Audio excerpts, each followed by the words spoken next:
நாடாளுமன்ற தேர்தல் குறித்து தேசத்தின் ஒவ்வொரு பகுதிக்கும் நேரடியாகவே சென்று தகவல்களை சேகரித்து வழங்குவதுதான் புதிய தலைமுறையின் நாட்டின் நாடிக்கணிப்பு நிகழ்ச்சி. அனைத்து பிராந்தியங்களின் அரசியல் நிலவரத்தையும் அறிந்து கொள்வதற்கான இந்த முயற்சியில் நாடு முழுவதும் பயணம் செய்து நமது செய்தியாளர்கள் நேரடியாக தகவல்களை வழங்கி வருகின்றனர். இதன் தொடர்ச்சியாக இன்று நாம் பார்க்க இருப்பது வரும் 10ஆம் தேதி வாக்குப்பதிவு நடைபெற இருக்கும் யூனியன் பிரதேசமான அந்தமான் நிக்கோபார் தீவுகளின் நாடாளுமன்ற தேர்தல் களம்.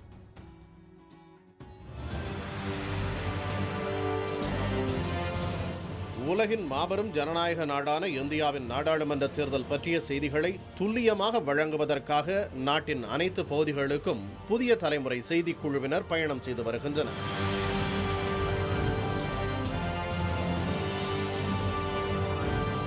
ஐநூற்று 43 மக்களவைத் தொகுதிகளின் தேர்தல் நிலவரத்தையும் அறிந்து கொள்வதுதான் இந்த பயணத்தின் நோக்கம்.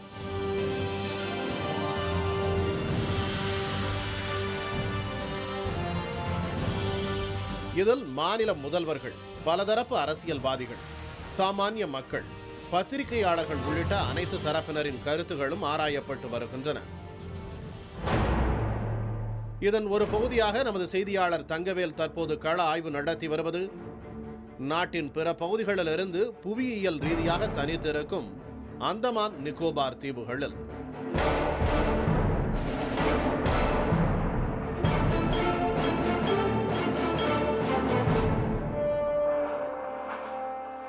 சென்னையிலிருந்து கடல் வழியாக சுமார் 1200 கிலோமீட்டர் தூரத்தில் இருக்கும் அந்தமான் நிக்கோபார் தீவுகளின் பல்வேறு பகுதிகளுக்கும் பயணம் செய்து அங்குள்ள அரசியல் நிலவரத்தை ஆய்வு செய்திருக்கிறார் செய்தியாளர் தங்கவேல்.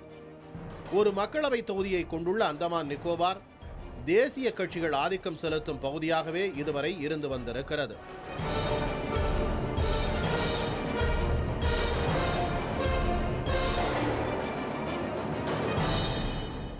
அந்தமான் நிக்கோபாரில் வசிக்கும் மக்கள் என்னென்ன பிரச்சனைகளை சந்திக்கிறார்கள்? கடந்த தேர்தலில் வெற்றி பெற்ற பாரதிய ஜனதா கட்சி இந்த தேர்தலில் வகுத்திருக்கும் வியூகம் என்ன?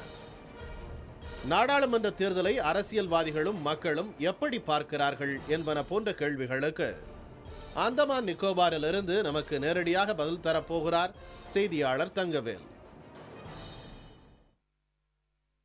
1000 ஆண்டுகளுக்கு முன்பிருந்தே ராஜதந்திர ரீதியில் முக்கியத்துவம் வாய்ந்த பகுதியாக திகழ்ந்து வருவது அந்தமான் நிக்கோபார் தீவுகள். ராஜேந்திர சோழன் முதலாக பிரிட்டிஷ்காரர்கள் வரையில் பலரும் இந்த பகுதியை தங்கள் கட்டுப்பாட்டில் வைத்திருப்பதற்கு பெரும் முயற்சிகளை எடுத்துக்கொண்டார்கள். இந்தியாவின் பெருநிலப்பரப்பிலிருந்து தனித்து அமைந்திருப்பது அந்தமான் நிக்கோபார். மொத்தம் 572 தீவுகளை கொண்ட இந்த பிராந்தியத்தின் 34 தீவுகளில் மட்டுமே மக்கள் வசிக்கிறார்கள். 2200 ஆண்டுகளுக்கு முன்பே இங்கு மனிதர்கள் வசித்ததற்கான ஆதாரங்கள் இருக்கின்றன. தனிமைப்பட்ட புவியியல் அமைப்பு காரணமாக பழங்காலத்தில் மிக வித்தியாசமான மொழி மற்றும் கலாச்சாரம் இங்கு பரவியிருக்கிறது. ஐரோப்பியர்கள் வருகைக்கு முன்பே அந்தமான் நிக்கோபார் தீவுகளை கடற்படை தளமாக ராஜேந்திர சோழன் பயன்படுத்தியதாக வரலாற்று குறிப்புகள் உள்ளன. அதன் பிறகு டேனிஷ்காரர்களும் பின்னர் பிரிட்டிஷ்காரர்களும் இந்த பிராந்தியத்தை கட்டுப்பாட்டில் வைத்திருந்தனர். இந்தியாவில் நடந்த விடுதலை போராட்டத்தின் போது அரசுக்கு எதிராக கிளர்ச்சி செய்தவர்களுக்கு தண்டனை வழங்குவதற்காக இங்கு மிகப்பெரிய சிறை கட்டப்பட்டது. ஆங்கிலேயர் ஆட்சிக்கு எதிராக போராடிய தலைவர்கள் ஆயுள் தண்டனை கைதிகளாக இந்த சிறையில் தான் அழைக்கப்பட்டார்கள். 3 மாடிகள் கொண்ட இந்த சிறை 1906ஆம் ஆண்டு கட்டி முடிக்கப்பட்டது. 1979ஆம் ஆண்டு இந்த சிறை தேசிய நினைவு சின்னமாக அறிவிக்கப்பட்டது. தற்போது அந்தமான் நிக்கோபார் தீவுகளின் முக்கிய சுற்றுலா தலமாகவும் விளங்கி வருகிறது. 2ஆம் உலகப் போரின் போது ஜப்பானின் ஆதரவுடன் நேதாஜி சுபாஷ் சந்திரபோஸ் தலைமையிலான இந்திய தேசிய ராணுவம் அந்தமான் நிக்கோபாரை கைப்பற்றியது.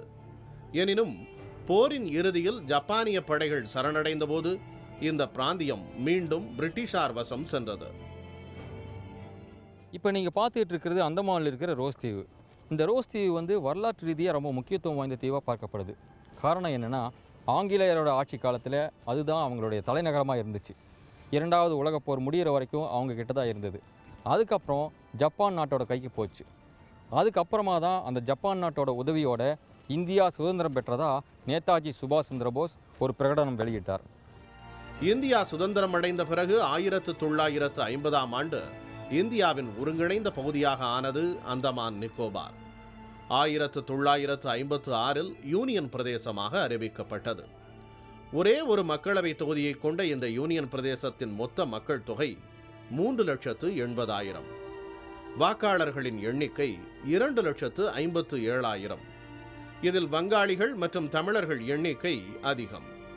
வேளாண்மை, சிறு தொழில்கள், சுற்றுலா போன்றவை இங்கு முக்கிய பொருளாதார ஆதாரங்களாக விளங்குகின்றன. அந்தமான் நிக்கோபார் யூனியன் பிரதேசத்தில் உள்ள ஒரே ஒரு மக்களவை தொகுதியை கைப்பற்ற 15 வேட்பாளர்கள் களமிறங்கியுள்ளனர். தமிழர்கள் குறிப்பிட்ட எண்ணிக்கையில் வசிக்கும் இந்த பிராந்தியத்தில் தமிழக கட்சிகளான திமுக மற்றும் அதிமுக ஆகியவை வேட்பாளர்களை நிறுத்தவில்லை. அந்தமான் நிக்கோபார் மக்களவை தொகுதியின் தற்போதைய எம்பியாக இருப்பவர் பாரதிய ஜனதா கட்சியைச் சேர்ந்த பிஷ்ணு பதராய். கடந்த 2009ஆம் ஆண்டு மக்களவை தேர்தலில் சுமார் 3000 வாக்குகள் வித்தியாசத்தில் வெற்றி பெற்ற இவர் இந்த தேர்தலில் 30,000 வாக்குகள் வித்தியாசத்தில் வெற்றி பெறுவேன் என நம்பிக்கை தெரிவித்துள்ளார். Honesty is the main fact in the Andaman Islands. Out of 543 members of parliament, I am 100% honest and I am easily accessible to each and every one. The way I fought against the administration, the government of India in parliament, at the same time, India at the front of Rajni Bash and the public. So people are angry on Congress party. Moreover, the present Congress party ruled by one man family. Andaman Nicobar மக்களவை தொகுதி காங்கிரஸ் கட்சியின் கோட்டையாகவே கருதப்படுகிறது. கடந்த 1999ஆம் ஆண்டு மற்றும் 2009ஆம் ஆண்டு மக்களவை தேர்தலை தவிர்த்து அனைத்து மக்களவை தேர்தல்களிலும் காங்கிரஸ் கட்சியே இங்கு வெற்றி பெற்றிருக்கிறது. இந்த தேர்தலிலும் வெற்றி பெறும் என நம்பிக்கையில் இருக்கிறார் அக்கட்சியின் வேட்பாளர் Kuldeep Rai Sharma. Since last 5 years, Congress party has been working very hard for each and every issues which were concerning, which were troubling, which were bothering the people of these islands. And I'm happy to say that many of the issues, due to the effort of the Congress party and the Congress leadership, we could succeed in that. Andaman Nicobar union பிரதேசத்தில் தமிழர்களுக்கான உரிமைகள் புறக்கணிக்கப்படுவதாக கூறி மக்களவை தேர்தலில் பங்கேற்பதை திமுக புறக்கணித்துள்ளது. 10ஆம் class வகுப்பு வரையில் எந்த குழந்தை படித்தாலும் அந்த குழந்தைகளுக்கு மேலே படிக்கிறதுக்கு, கிராஜுவேஷன் போகிறதுக்கு அரசாங்கமே சீட்டு ஒதுக்கி தந்தோம், கொடுத்து வந்தது பல ஆண்டுகளாக. அது இந்த ஆண்டு நிறுத்தியிருக்காங்க. அரசு வேலையும் கிடையாது. ஓபிசி இருந்தால்தான் அரசு வேலை கிடைக்கும், இல்லைன்னா மற்றவங்க ஜென்ரலில் வரணும். இதை நாங்கள் தலைமை கழகம் தெரிவித்தோம். தலைமை எங்களுக்கு எந்த ஒரு பதிலும் தரலை, ஆத்தரைசேஷன் இன்னும் வழங்கப்படலை. ஆகவே திமுக நிற்கலை. அந்தமான் நிக்கோபார் மக்களவை தேர்தலில் அதிமுகவும் போட்டியிடவில்லை. பிற கட்சிகள் ஆதரவு கோரிய போதும் இந்த தேர்தலில் யாருக்கும் ஆதரவளிக்காமல் நடுநிலை வகிக்கவே விரும்புவதாக அக்கட்சி தெரிவித்துள்ளது.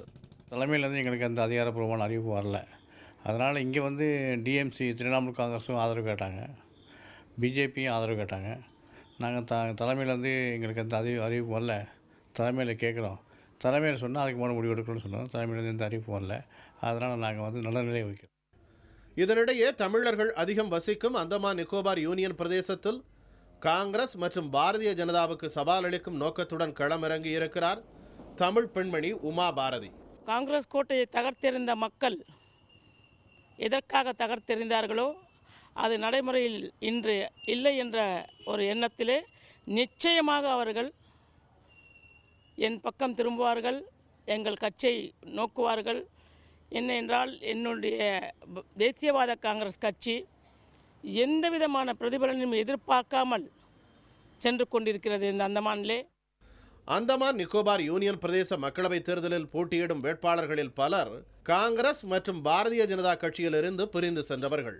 எனவே இவர்கள் கணிசமான வாக்குகளை பெறுவார்கள் என்பதால் வெற்றி பெறும் வேட்பாளருக்கும் 2ஆம் இடம் பிடிக்கும் வேட்பாளருக்கும் இடையே சில 100 வாக்குகள் வித்தியாசம் மட்டுமே இருக்கும் என அரசியல் பார்வையாளர்கள் கருத்து தெரிவித்துள்ளனர். அந்தமான் நிக்கோபார் மக்களவைத் தேர்தலில் அரசியல் கட்சிகளுக்கு உள்ள வெற்றி வாய்ப்புகள் குறித்தும் தமிழர்கள் சந்தித்து வரும் பிரச்சனைகள் குறித்தும் பத்திரிகையாளர் கரிகால் வளவனுடன் நமது செய்தியாளர் தங்கவேல் நடத்திய உரையாடலை இப்போது பார்க்கலாம். அந்தமான் தொகுதியிலுடைய தேர்தல் நிலவரம் எப்படி இருக்கு? இங்கே வந்து முன்ன எப்பவுமே இல்லாத அளவுக்கு இப்போ இங்கே வந்து கடுமையான ஒரு போட்டி நிலவிக்கிட்டு இருக்கு. முன்னெல்லாம் பார்த்தீங்கன்னா ஒரு 4 பேர் 5 பேர் தான் வந்து போட்டிடுவாங்க. இந்த முறை இந்த தேர்தலில் வந்து 15 வேட்பாளர்கள் களத்தில் இருக்கிறாங்க.